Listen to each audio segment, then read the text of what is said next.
Sesaat lagi kita ikuti talkshow bersama legislator DPRD Kota Makassar.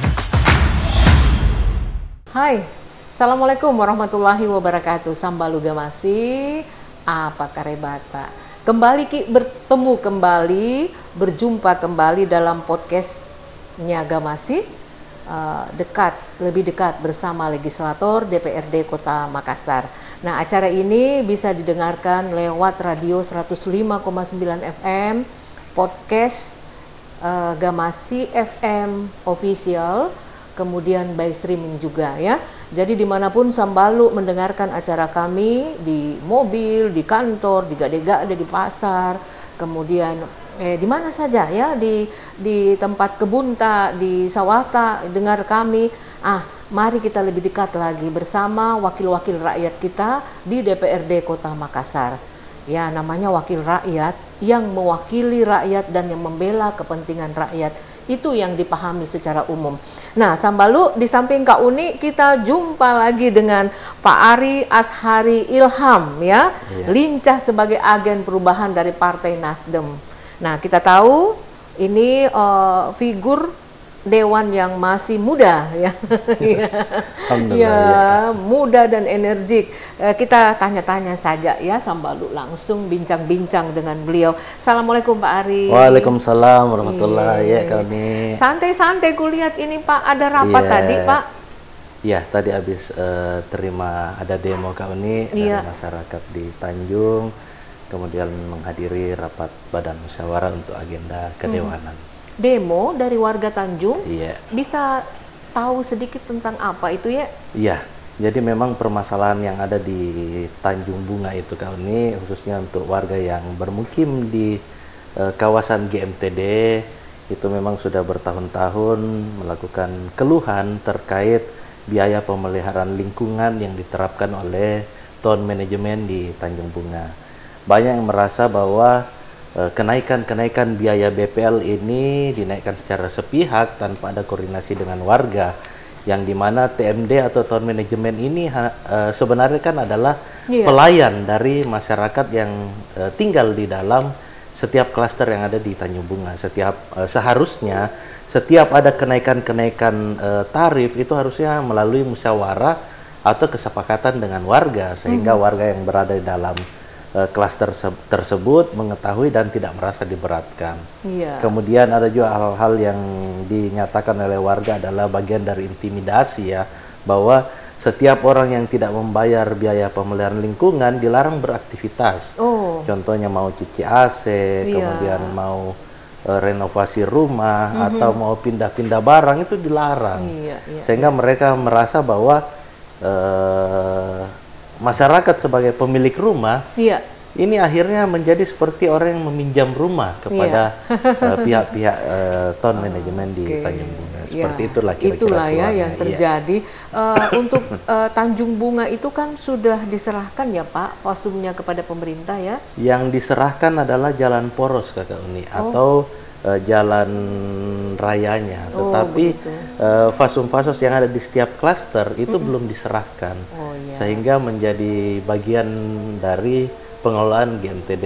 Nah, ini harusnya kan Tanjung Bunga sudah tunduk atau patuh terhadap aturan yang baru-baru disahkan oleh DPRD, yang harusnya diteruskan atau diterapkan oleh Dinas Perumahan Kota Makassar, yaitu tentang Perda PSU. Itu sudah ditetapkan di Juni kemarin, tetapi saya melihat bahwa belum ada gerakan atau keseriusan dari pemerintah kota untuk menjalankan perintah dari Perda tersebut terkait mengambil seluruh fasum dan fasos yang ada di Kota Makassar khususnya. Baik, seperti itu Pak ya. Jadi solusi nanti yang Bapak Dewan arahkan kepada eksekutif seperti apa ya?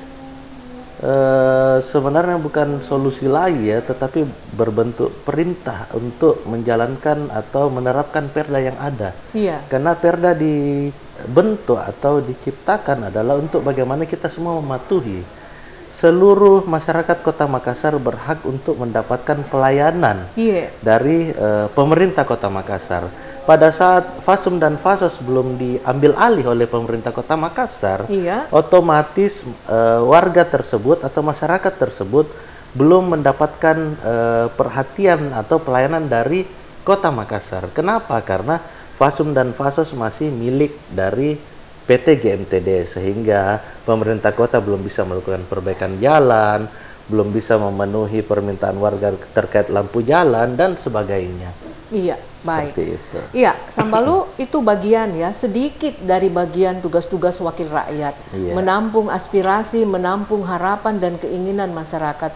Nah, di wilayah GMTD atau daerah Tanjung itu kan kalau dipikir belum sebanyak daerah Mamarita yang lainnya ya. Iya. Iya. Tetapi itu bagian dari warga Kota Makassar Iya. yang harus perhatikan kepentingannya. Betul, Baik. iya. Nah, Sambalu, Bapak Ari Asari Ilham ini dari Dapil 5 ya, Mamarita. Jadi Mariso, Mamajang, Tamalate, Tamalate. Kakak Oni, Ya, iya. Tamalate ya. Jadi 3 daerah yang lumayan padat, juga kompleks problemnya. Tabe, bisa Uni minta detail Pak sedikit dari 3 daerah itu mana yang paling banyak membutuhkan sentuhan lagi ke depannya, Pak? Kelima Iya. ini. Iya, Sebenarnya untuk tahun Kakak berikut. Uni, Iya. pada saat kami sudah terpilih menjadi anggota DPR, kami sudah menjadi milik masyarakat Kota Makassar. Iya. Otomatis kami bekerjanya tidak hanya di 3 kecamatan tersebut, Iya. tetapi sudah mewakili masyarakat Kota Makassar di 15 kecamatan yang ada di Kota Makassar. Tetapi kalau berbicara terkait dapil pemenangan saya, tentunya di setiap kecamatan itu masih ada beberapa kelurahan-kelurahan yang tertinggal yang tentunya masih membutuhkan banyak perhatian dari pemerintah Kota Makassar.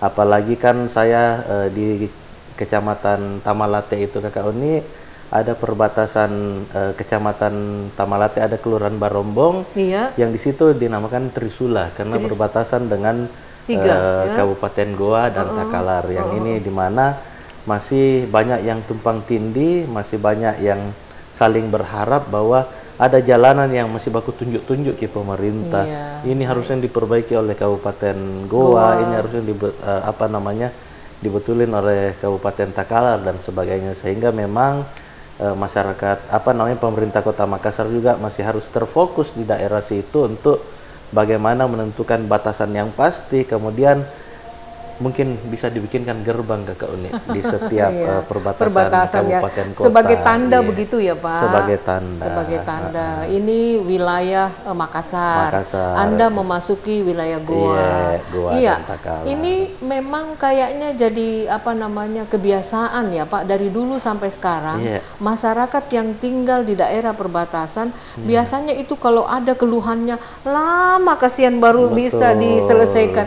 Contoh Pak yang ada di Syekh Yusuf, Iya. itu juga antara Makassar dengan Goa. Betul. Dulu jalannya itu lama sekali baru bisa dirapikan, yang sudah tergenang airnya. Betul, kalau hujan sedikit. Nah, itu juga satu contoh kasus. Iya. Nah, ini mungkin jadi PR Bapak. Betul. Jadi Bapak PR Dewan buat ya. kami semua Iya. Kakak Uni. Iya. Daerah-daerah perbatasan. Iya. Iya, berikut lagi tentang kaum milenial sekarang ini. Iya. Itu masuk pada agen perubahan anak muda ya Pak. Siap. Iya. Kalau Bapak menilai dari data-data yang ada disajikan oleh pemerintah, ini diperebutkan, data milenial ini diperebutkan oleh hampir seluruh partai. Betul. Bagaimana memberikan daya tarik kepada mereka, bagaimana mereka bisa suka masuk ke partai, dekat sama Pak Ari, Iya. dekat sama Nasdem. Ini ada cara-cara dari Pak Iya. Ari untuk bagaimana meraup generasi milenial ini. Iya. Iya. Kalau kita berbicara terkait partai Kakak Uni ya. Iya. Kalau di Partai Nasdem kebetulan memang ada organisasi yang kami bentuk atau sayap partai yang kami namakan Garda Pemuda Nasdem dan Gerakan Nasdem Milenial. Iya. Di mana ini kita lebih mencoba untuk bagaimana menggait adik-adik kita atau saudara-saudara kita kaum milenial, mulai dari pemilih pemula atau dengan kategori anak muda untuk terlibat langsung mengawal perpolitikan yang ada di khususnya Kota Makassar saja dulu. Karena banyak dari adik-adik kita misalnya di kampus atau anak-anak muda kita yang antipati terhadap politik. Mereka menganggap bahwa politik itu jahat, politik itu kotor dan sebagainya.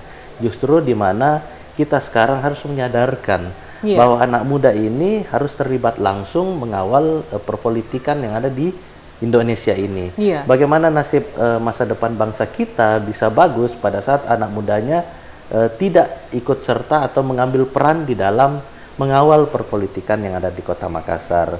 Oleh karenanya itu kita selalu mengajak kepada kaum-kaum muda, kaum-kaum milenial untuk bagaimana kita ikut ambil andil atau ikut menyumbangkan diri untuk bagaimana mensukseskan masa depan bangsa ini dengan kita ikut terlibat di dalamnya. Karena mau tidak mau pada saat kita mau merubah yang kita katakan hal yang misalnya dari hal yang buruk mau menjadi hal yang baik, itu kan kita harus terlibat langsung di situ, Kak Roni. Bisa merasakan bagaimana bisa terlibat untuk merubah itu. Karena kalau kita hanya jadi penonton dari luar komentator itu kan tidak bisa berbuat apa-apa kecuali kita masuk di dalamnya. Nah, catatan sedikit ya Sambalu, yang masuk pada generasi milenial di Dewan ini ada dalam sejarah. Salah seorang ibu dewan kita itu umur 21 sudah terlibat di dunia partai. Nah, Pak Ari ini juga sendiri usia 34 ya Pak. Ya, dalam catatan kami itu sudah menjadi wakil rakyat, memiliki power ya untuk 3 bidang. Jadi power yang luar biasa di dalam pemerintahan negara kita. Nah, kalau misalnya anak muda bersikap apatis, ini yang disayangkan. Banyak aktivis kampus itu sebenarnya punya bakat untuk gabung ya. Biar masih mahasiswa kalau gabung di partai juga tidak mengganggu kuliah kan Pak Ari? Iya. Nah, kegiatan di sayap partai apa tadi namanya Pak? Ada Garda Pemuda Nasdem. Garda Pemuda Nasdem. Kemudian ada Liga Mahasiswa Nasdem. Liga Mahasiswa Nasdem. Kemudian ada Nasdem Milenial. Dan kami adalah salah satu partai yang sangat dekat dengan perempuan. Makanya ada Garda Perempuan yang namanya Garnita Malahayati. Garnita Malahayati. Jadi itu yang perempuannya. Nah, di dalam situ, di dalam 4 tadi organisasi sayap dari Nasdem, apa yang dilakukan Pak Ari oleh kaum milenial ini? Apa kegiatannya? Jadi contohnya sebagai misalnya Liga Mahasiswa Nasdem, mereka itu lebih banyak untuk berdiskusi dengan teman-teman di wilayah kampus untuk bagaimana itu tadi menarik menarik keinginan dari teman-teman kampus untuk mulai mengawal sistem demokrasi yang ada di Kota Makassar. Kemudian untuk Garda Pemuda lebih ke kalangan anak muda. Kemudian untuk Nasdem milenialnya lebih sering membuat kegiatan-kegiatan yang lebih menyentuh ke anak milenial. Kita sering bikin kegiatan-kegiatan e-sport dan sebagainya. Dan khusus untuk kegiatan Garnita Malahayati itu lebih ke kegiatan-kegiatan sosial yang lebih menyentuh kepada program-program perempuan, Kakak. Seperti itu. Jadi yang punya passion bergaul di dalam organisasi ini salah satu tempat ya Pak, bisa menjadi pilihan ini 4 organisasi sayap dari Nasdem. Silahkan kembali kepada para remaja muda, pemilih pemula, kemudian yang mau beraktivitas di dunia politik, mau belajar ya, mencari pengalaman baru. Karena susah juga ya Pak Ari, kalau misalnya kita tidak punya passion di organisasi, pendiam, orang rumahan, nah itu susah juga. Tapi kalau orang memang jiwanya jiwa bersosialisasi, itu tentu akan asik, dan itu nanti akan menjadi proses awal ke depan. Uni ingat bincang-bincang tadi dengan Pak Ketua, Pak RL, itu ternyata juga aktivis kampus. Lama sekali meninggalkan kampus, di dunia kampus terkenal, dan itu menjadi cikal bakal masuk ke dunia parlemen politik ini. Sambalu, lanjut kita tanya-tanya lagi ke Pak Ari. Ini dunia pariwisata Pak Ari. Dunia pariwisata kita untuk Kota Makassar kan ada destinasi wisata. Ini bagaimana bisa digenjot sejak kita COVID itu agak sedikit turun karena memang konsentrasi pada pemulihan kesehatan, pemulihan ekonomi. Nah, ini sekarang mencoba lagi untuk membangun pariwisata kita supaya bisa jadi daya tarik lagi. Betul, iya. Apa yang menjadi perhatian Bapak untuk pariwisata ini, Pak? Iya. Iya. Jadi sebenarnya Makassar ini memang harus kita jadikan tempat tujuan wisata utama ya Kakak Uni. Iya. Karena selama ini kita melihat bahwa Kota Makassar ini hanya menjadi kota transit Kakak Uni selama ini. Saya melihat ya bahwa orang yang mau ke Kota Makassar sebenarnya itu cuman tujuan transit. Karena sebagian besar orang untuk tujuannya ke Toraja, kemudian tujuannya ke Bira, kemudian tujuannya ke berbagai kabupaten kota lah yang ada di Sulawesi Selatan. Nah, Makassar sebagai pintu gerbang sebenarnya di Indonesia Timur harusnya menjadi tujuan wisata utama juga. Karena kita kan tidak tertinggal sebenarnya. Kita mempunyai sumber daya alam yang luar biasa. Kita punya pantai, kemudian kita banyak pesisir laut dan sebagainya. Oleh karenanya memang saya melihat bahwa Pak Wali Kota beserta jajaran juga sudah mulai berhasil untuk bagaimana menjual objek wisata kita yang ada di Kota Makassar dengan program Makassar Tempat Makan Enak. Kota Makan Enak.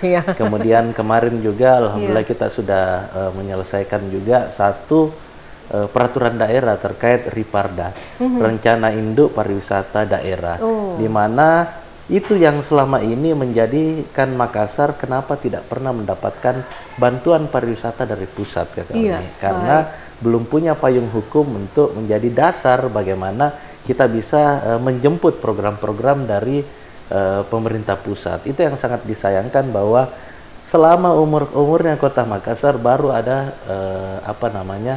peraturan daerah yang namanya Riparda. Yang seharusnya itu kita sudah susun juga jauh-jauh tahun sebelumnya supaya Makassar ini bisa juga terfokus untuk bagaimana menjadikan Makassar ini sebagai tujuan pariwisata ya. Itu. Apa tadi Riparda? Riparda, Rencana Induk Pariwisata Daerah, sehingga orang-orang yang mau ke Makassar nantinya Kakak Uni ini sudah terspot-spot.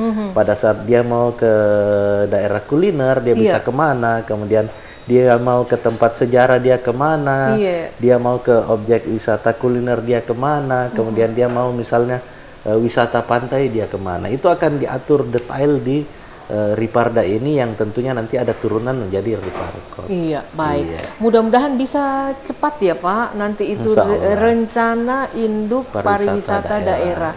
Tabe, kalau menyangkut destinasi Kota Makassar kan ini ada Benteng Rotterdam, kemudian ada pantai, pantai Tanjung Bayam, Tanjung Mamiri, ada Layar Putih, ada Karena dan sebagainya. Itu dia yang menjadi destinasi. Ada tempat wisata tanah kelahiran Pak Ketua RL juga yang Pulau Lakang. Kemudian kita kaya juga dengan destinasi pulau Kakak Uni. Pulau-pulau kita sebenarnya tidak kalah lagi dari Selayar, dari Bunaken dan sebagainya. Tinggal bagaimana pemerintah kota ini mengeksplor dan memperlengkap sarana dan prasarananya. Iya. Tentang destinasi Pulau Lay-Lay bagaimana Pak? Lay-Lay bagus, kita punya Pulau Samalona, Kodingarengkeke, kemudian ada Pulau Barangcadi, Baranglompo, ada Pulau Lanjukang dan sebagainya. Kita kaya Kakak Uni sebenarnya dengan sumber daya alam atau potensi-potensi wisatanya, tetapi bagaimana pemerintah kota serius dalam hal untuk mulai dari pembuatan program dan sebagainya. Kami DPR tentunya akan memberikan anggaran jika memang program-program yang diperhadapkan kepada kita semua ini kita anggap bahwa ini memang masuk akal atau memang menjadi program-program prioritas. Karena kan pada saat Makassar menjadi tujuan wisata, otomatis ini bisa menjadi pendapatan untuk masyarakat Kota Makassar.